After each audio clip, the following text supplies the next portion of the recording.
بچه عزیز، گروه ایجادی شما را باز به تماشای برنامه نوبتی هفت رنگ دعوت میکند. بیایید از روی مضمون افسانه دوست داشته شما شلغم یک لوحه زیبایی میآفریم. اگر شما آماده کار باشید پس شروع نمودیم.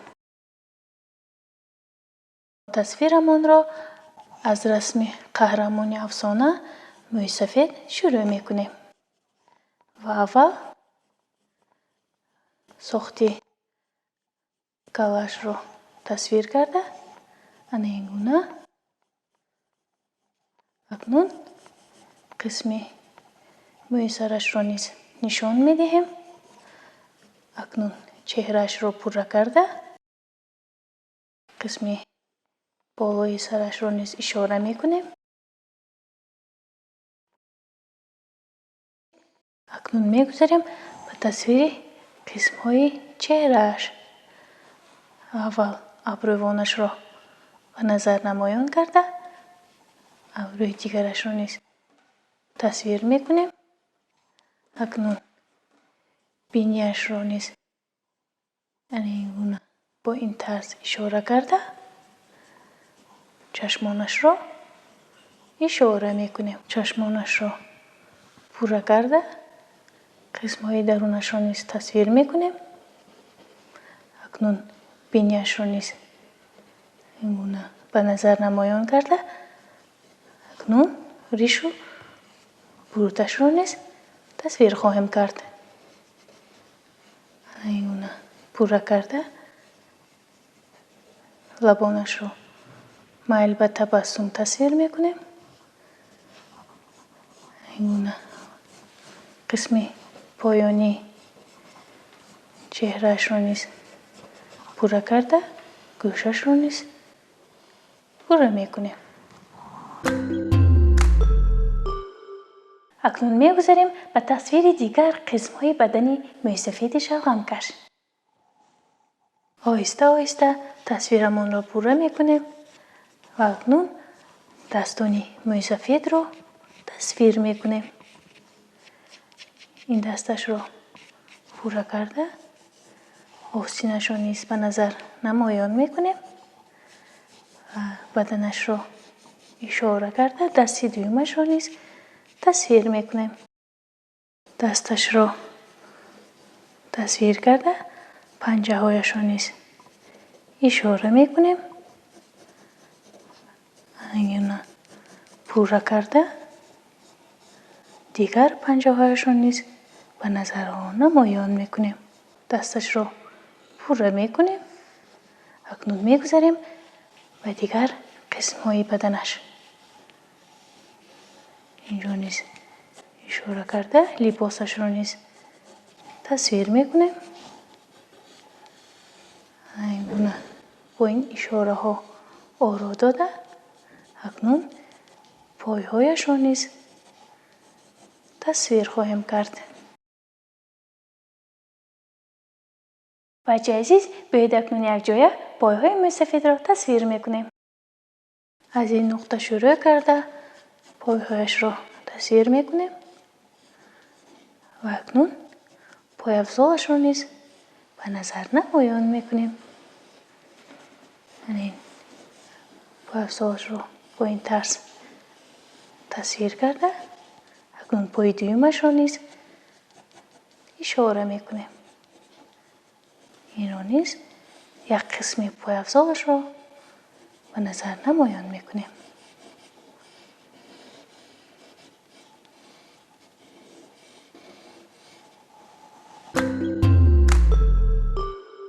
بچه عزیز باید اکنون میگذاریم به تصویر رسم شلغم. از همین قسم لوحه شروع کرده ما شلغم را تصویر میکنیم و آن را حتما کلان تصویر میکنیم چه خیلی که شما در افسانه خوانده بودید. یک قسمش را در زمین تصویر کرده قسم دیگرش را در دستی موی سفید تصویر میکنیم. حالا ما برگ های شلغم را تصویر میکنیم. یک برگش را در دستی موی سفید اشاره کرده برگ دیگرش رو نیز در قسم بالایی اشاره میکنیم. ما تصویرمان رو دوام میدهیم و از پشت این برگ یک برگ دیگری رو نیز تصویر کرده منظره را باز هم زیباتر میگردونیم. با همین اشاره ها آرام میدهیم.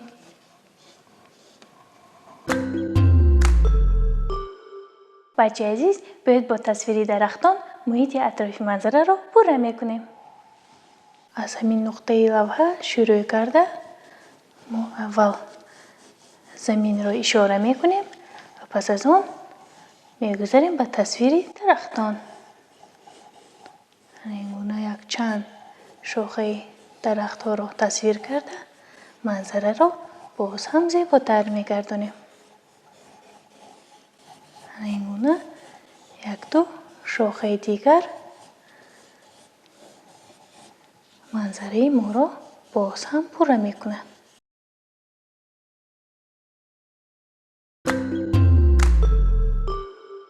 بچه عزیز، ما تصویر لوحه را با استفاده از قلم عادی پوره به انجام رساندیم. اکنون بیایید شروع میکنیم به رنگ‌وباری آن و برای این ما از رنگ جگری بلند استفاده میبریم. انا رنگ جگری همراه شیشه تیار شد. با این رنگ میگذاریم به رنگ‌وباری موی سفید و اول چهرهش را رنگ‌وبار میکنیم. ما احتیاط کرده رنگ‌وبارمان را ادامه میدهیم. آهسته آهسته چهره موی سفید را رنگ‌وبار میکنیم. گوشهایش را نیز رنگ پوش کرده با همین رنگ دستش را نیز رنگ‌وبار میکنیم.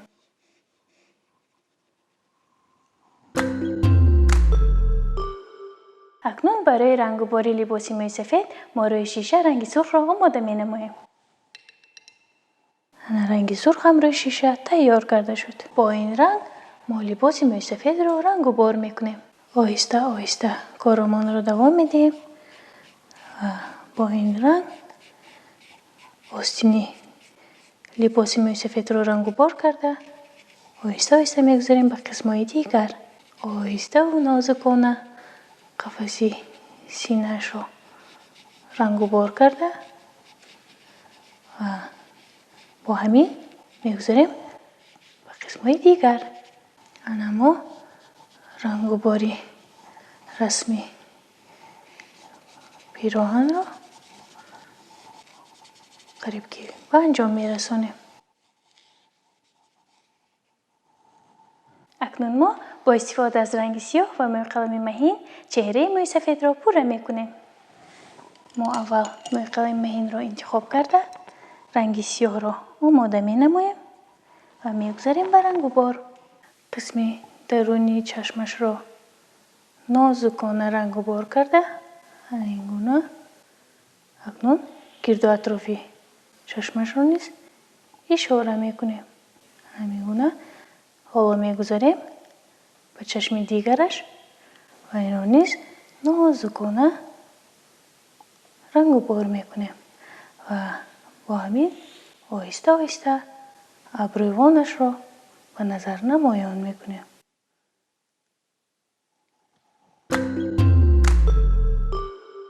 اکنون ما با استفاده از رنگ جگری رسم موی سفید را باز هم پوره تر میکنیم. رنگ جگری هم روی شیشه تیار شد. با این رنگ ما رسم موی سفید را باز هم بنورتر میکنیم. احتیاط کرده کارمان را دوام میدیم و گرد و اطراف ریش و برودهای موی سفید را با این رنگ اشاره میکنیم. همینگونه و این قسم موی سرش را نیز به نظر نمایان میکنیم. بچه عزیز، ما رنگ‌وبار لباس موی سفید را با استفاده از رنگ کبودی بلند ادامه داده پوره میکنیم. رنگ کبود هم بالای شیشه آماده گشت. با این رنگ میگذاریم به رنگ‌وبار لباس رسمی موی سفید. آهسته و نازکانه رنگ پوش کرده رسممان را باز هم پوره تر میکنیم. اکنون ما روی شیشه رنگ زردی بلند را آماده نموده پایافزال موی سفید را رنگ و بار میکنیم. رنگ زرد را آماده کرده میگذاریم به رنگ و بار. ما احتیاط کرده رسمی پایافزال را رنگ و بار میکنیم و این قسمت را پورا رنگ پوش میکنیم. پایافزالش را رنگ و بار کرده اکنون میگذاریم به پای دیگرش. این رو نیز پورا رنگ و بار کرده با همین رنگ تسمچه و قفس سینه لباسش را رنگ و بار میکنیم. اکنون ما با استفاده از رنگ سرخ بلند لباس بدنی موی سفید را هر جا رنگ و بار میکنیم. رنگ سرخ بلند هم آماده گشت. با این رنگ میگذاریم به رنگ و باری لباس موی سفید. با این رنگ ما تاریکی های لباس را اشاره میکنیم و کمی از قسم های آستینش را نیز رنگ و بار میکنیم. اینجا را نیز اشاره کرده اکنون به دیگر قسم ها میگذاریم. ما رنگ و بارمان را دوام میدیم. از این قسمت گذشته میان بندش را نیز به نظر نمایان میکنیم و آهسته آهسته به قسم های پایانی میگذاریم. با همین ما لباس بدنی موی سفید را به نظر باز هم نمایان تر گرداندیم.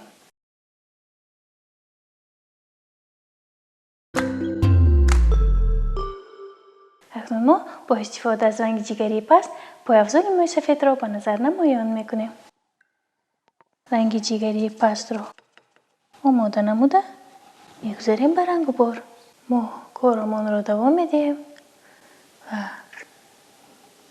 پایافزال موی سفید را با این رنگ و بار کرده باز هم زیبا و با نورتر میگردانیم. پایافزال دیگرش را نیز رنگ و بار کرده پورا میکنیم. بچه عزیز باید میگذاریم به رنگ و باری رسم شلغم و برای این ما از رنگ زرد استفاده میبریم. رنگ زرد هم روی شیشه آماده شد. شروع میکنیم به رنگ و باری شلغم.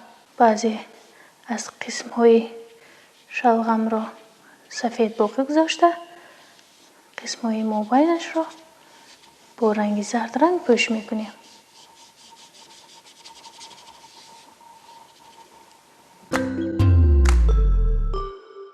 بچه عزیز باید اکنون با استفاده از رنگ سبزی بلند برگ های شلغم را رنگ و بار میکنیم. رنگ سبز را نیز روی شیشه تیار نمودیم. با این رنگ میگذاریم به رنگ و باری برگ های شلغم. آهسته آهسته سراسیمه نشده ما برگ های شلغم را رنگ پوش میکنیم و آن قسم هایی که دستی موی سفید تصویر شده است ما باید نازکانه رنگ و بار کنیم. با همین میگذاریم به برگ های دیگر. برگی نسبتاً کلان میگذاریم و این را نیز نازکانه رنگ و بار میکنیم. با همین میگذاریم به رنگ و باری برگ دیگر. این را نیز رنگ پوش کرده پورا به انجام میرسانیم. اکنون ما روی شیشه رنگ نارنجی را آماده نموده رسم شلغم را پورا میکنیم. از همین قسم شروع کرده ما شلغم را رنگ و بار میکنیم و قسما با این رنگ پوش کرده رسم شلغم را باز هم پورا تر میکنیم. با همین طرز ما رسم شلغم را باز هم زیباتر گردانیدیم. اکنون ما با استفاده از رنگ سبزی بلند برگ های شلغم را باز هم پورا تر میکنیم. رنگ سبزی بلند را آماده نموده میگذاریم به رنگ و بار. ما رنگ و بارمان را از برگ یکم شروع میکنیم و گرد و اطراف آن را کمی رنگ و بار کرده تاریکی هاش را به نظر نمایان میکنیم. همین طرز ما میگذاریم به برگ های دیگر این برگ ها را نیز رنگ و بار میکنیم. و آهسته آهسته به برگ های سوم نیز میگذاریم. ما برگ آخرین را نیز رنگ و بار میکنیم و با همین اشاره ها به نظر نمایان میکنیم.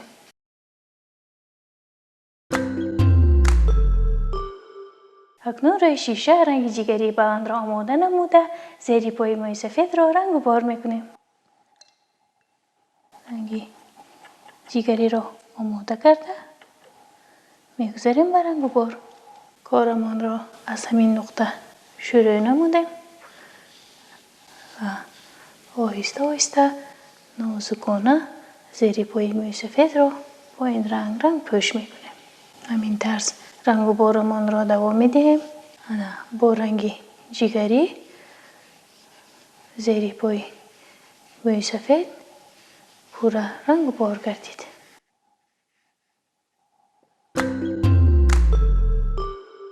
بچه عزیز، باید با آمیزش رنگ های سبز و زرد درختان منظره را رنگ و بار میکنیم. ما رنگ سبز را میگیریم و رنگ زرد آمیخته کرده رنگ دلخواه را حاصل میکنیم. با این رنگ روشن میگذاریم به رنگ و بار درختان منظره و آهسته آهسته به قسم های بالایی میگذاریم. اینجا را نیز رنگ و بار کرده اکنون میگذاریم به طرف دیگری لوحه. ما باز از رنگ تازه گرفته رنگ و بارمان را ادامه میدهیم. بچه عزیز، پس از رنگ و بار منظره ما تا رفت پورتر و زیباتر میگردد. ما آهسته آهسته رنگ و بارمان را با این رنگ دوام میدهیم. با همین ما رنگ و بار درختان را قریب که به آخر میرسانیم. جای های نازک را رنگ و بار کرده به آخر میرسانیم. بچه عزیز، ما بار دیگر از رنگ سبزی بلند استفاده برده مایسه های زیر پای موی سفید را اشاره میکنیم. رنگ سبز را آماده کرده میگذاریم به رنگ و بار. رنگ و بار ما را از همین نقطه شروع نمودیم و آهسته آهسته میگذاریم به قسم های پایانی. اینجا را نیز رنگ و بار کرده منظره را پوره میگردانیم. اینجا را نیز پوره میکنیم. با استفاده از همین رنگ سبزی بلند ما هر جا تاریکی های درختان را اشاره میکنیم. رنگ را گرفته شروع میکنیم به رنگ و بار. آهسته آهسته کارمان را دوام میدهیم و از همین نقطه شروع کرده تاریکی ها را اشاره میکنیم. همین طرز به شاخه های دیگر میگذاریم و رنگ و بارمان را ادامه میدهیم. اینجا را نیز سایگی هایش را اشاره کرده میگذاریم به برگ های دیگر. ما با استفاده از رنگ سبزی بلند اشاره کردن تاریکی های درخت را تا رفت با آخر میرسانیم. همین گونه.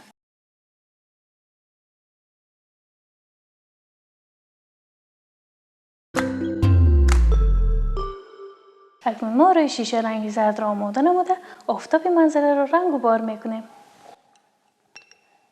رنگ زرد را آماده کرده میگذاریم به رنگ و بار. رسمی آفتاب را نیز به نظر نمایان نمودیم. اکنون ما برای رنگ و بار نمودن فضای لوحه روی شیشه رنگ کبوتر را نویسته را آماده می نماییم و میگذاریم به رنگ و بار. ما رنگ و بار فضا را دوام میدهیم و آهسته آهسته گرد و اطراف درختان را نیز رنگ پوش میکنیم و با همین میگذاریم به مرکزی لوحه.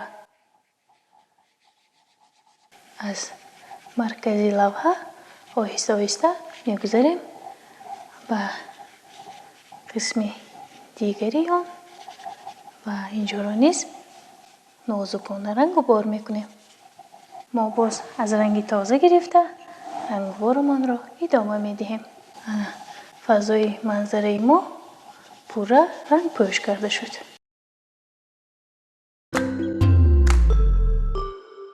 بچه عزیز، ما تصویر و رنگواری لوحه را پورا به انجام رسانیدیم. ما امروز روی لوحه را با رسم موی سفید شلغمکش آرا دادیم. با همین نمایش امروزی ما با آخر میرسد. خیر بچه عزیز، شاد و پیروز باشید.